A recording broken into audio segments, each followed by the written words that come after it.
Hi friends, welcome back to స్వాతిమహేంద్రవర్ల్డ్. నేను మీ స్వాతి. ఈరోజు మన ఛానల్లో తెలంగాణ స్పెషల్ తలకాయ కూరని తెలంగాణ స్టైల్లో సింపుల్గా ఎలా చేసుకోవాలో చూద్దామండి. నేను చాలా సింపుల్గా ఎలా చేసుకోవాలో చూపించాను, అందుకని ఈ వీడియో వరకు చూసి మీరు కూడా తప్పకుండా ట్రై చేయండి, చాలా బాగుంటుంది. ఇప్పుడు ఈజీగా ఎలా చేసుకోవాలో చూద్దామండి. ముందుగా స్టవ్ మీద గిన్నె పెట్టేసుకొని 150 గ్రామ్స్ ఆయిల్ వేసుకుంటున్నానండి. నేను 2 kgs తీసుకున్నాను, అందుకని 150 గ్రామ్స్ ఆయిల్ వేసుకున్నానండి. ఆయిల్ లైట్గా వేడైపోయిన తర్వాత ఒక స్పూన్ జీలకర్ర వేసుకొని, జీలకర్ర లైట్గా చిటపటలు ఆడిపోయిన తర్వాత 4-5 పచ్చిమిర్చిని సన్నగా కట్ చేసుకొని వేసుకోండి.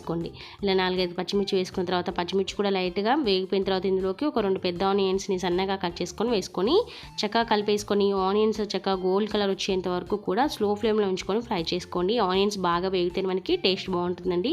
ఈ ఆనియన్స్ లైట్గా వేగిపోతున్నప్పుడు దీంట్లోకి తగినంత సాల్ట్ వేసేసుకోండి. సాల్ట్ వేసుకొని చక్కగా కలిపేసుకొని ఒక 2 నిమిషాలు చక్కగా ఇలా గోల్డ్ కలర్ వచ్చిన తర్వాత ఇందులోకి 2 పెద్ద స్పూన్ల అల్లం వెల్లిపాయ పేస్ట్ వేసుకోండి. అల్లం వెల్లిపాయ పేస్ట్ కూడా వేసేసుకొని చక్కగా కలిపేసుకొని ఒక 2 నిమిషాలు ఈ పేస్ట్ కూడా మనకి కొంచెం పచ్చివాసన పోయేంత వరకు ఈ విధంగా మగ్గనివ్వండి. ఇలా చక్కగా మగ్గిపోయిన తర్వాత ఇందులోకి ఒక స్పూన్ పసుపు కొంచెం ఎక్కువ వేసుకోండి. తలకాయ కూర కదా, కొంచెం మనకి ఎక్కువనే పడుతుంది పసుపు వేసేసుకొని ఒక గుప్పెడంత కరివేపాకు వేసుకొని చక్కగా కలిపేసుకొని ఒక 2 నిమిషాలు మగ్గిపోయిన తర్వాత తలకాయ కూర వేసుకోవాలండి. తలకాయ కూర వేసే ముందు కర్రీని మాత్రం ఒక 2-3 సార్లు చక్కగా కడిగేయండి, ఎందుకంటే మనకి తలకాయ కాలుస్తారు కాబట్టి స్మెల్ వస్తుంది. అందుకని అలా స్మెల్ రాకుండా ఉండాలంటే ఒక 4-5 సార్లు వాటర్లో చక్కగా కడిగేసుకొని ఈ కర్రీలోకి యాడ్ చేసుకోండి. ఇలా యాడ్ చేసుకొని మొత్తం కలిసిపోయే విధంగా చక్కగా కలిపేసుకోండి. ఈ విధంగా కలిపేసుకొని మీడియం ఫ్లేమ్లో ఉంచుకొని స్టవ్ని మూత పెట్టేసి ఒక 4-5 నిమిషాలు ఈ విధంగా చక్కగా మగ్గనివ్వాలండి. ఇలా ఈ విధంగా 4-5 నిమిషాలు మగ్గించామనుకోండి చక్కగా వాటర్ రిలీజ్ అవుతుంది కొంచెం లైట్గా.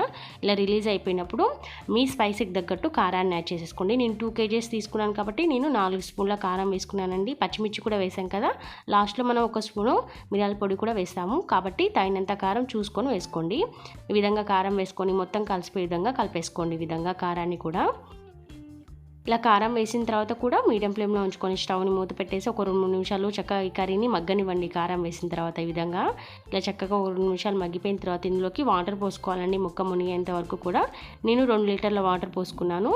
మీరు తీసుకున్న కర్రీని బట్టి మీరు వాటర్ యాడ్ చేసేసుకోండి. ముక్క మునిగేంత వరకు పోసుకోండి. ఈ విధంగా వాటర్ పోసుకొని ఒకసారి మొత్తం కలిసిపోయే విధంగా కలిపేసుకొని మూత పెట్టేసి చక్కగా ముక్క ఉడికేంత వరకు కూడా మీడియం ఫ్లేమ్లో ఉంచుకొని చక్కగా ఉడకనివ్వండి. కుక్కర్లో పెట్టుకోవచ్చు అండి. ఇప్పుడు కుక్కర్లో పెట్టుకున్నట్లయితే ఒక 5-6 విజిల్స్ రానివ్వండి. 5-6 విజిల్స్కి మనకి ఈ విధంగా చక్కగా ఉడికిపోతుంది. నేనైతే కుక్కర్లో పెట్టలేదు, ఇలా గిన్నెలో చేసుకుంటున్నాను. ఇలా చక్కగా ఒక 5-6 నిమిషాలకు చూసారు కదా, మనకి చక్కగా ఆయిల్ రిలీజ్ అయ్యి మనకి ముక్క చక్కగా ఉడికిపోతుందండి. చూసారు కదండి, మనం వాటర్ పోసుకున్నాం కదా, ఆ వాటర్ చక్కగా తగ్గిపోయాయి. ఇలా చక్కగా తగ్గిపోయి ముక్క మంచిగా ఉడికి ఆయిల్ చక్కగా ఈ విధంగా పైకి వచ్చేసింది కదా. ఇలా వచ్చేసిన తర్వాత ఇందులోకి మనము ధనియా పొడి వేసుకోవాలండి. ధనియా పొడి నార్మల్గా మనం ఇంట్లో చేసుకుంటాం కదా, ఆ ధనియా పొడిలో 4-5 వెల్లుల్లిపాయలు వేసుకొని చక్కగా దంచుకొని ఆ పొడిని వేసుకోండి. వెల్లుల్లిపాయలు వేసుకొని ఇలా దంచుకోవడం వల్ల మనకి ఫ్లేవర్ చాలా బాగుంటుందండి. ఇలా చక్కగా ఈ పొడి వేసేసుకొని ఇలా ధనియా పొడి వేసుకున్న తర్వాత ఒక 2 నిమిషాలు మగ్గించి లాస్ట్లో కొత్తిమీర యాడ్ చేసేసుకొని ఒక చిన్న స్పూన్ మిరియాల పొడి వేసుకోండి. మనకి కొంచెం ఘాటుగా కావాలనుకుంటే మిరియాల పొడి యాడ్ చేసుకోండి, వద్దనుకుంటే స్కిప్ చేసేసుకోండి మిరియాల పొడిని.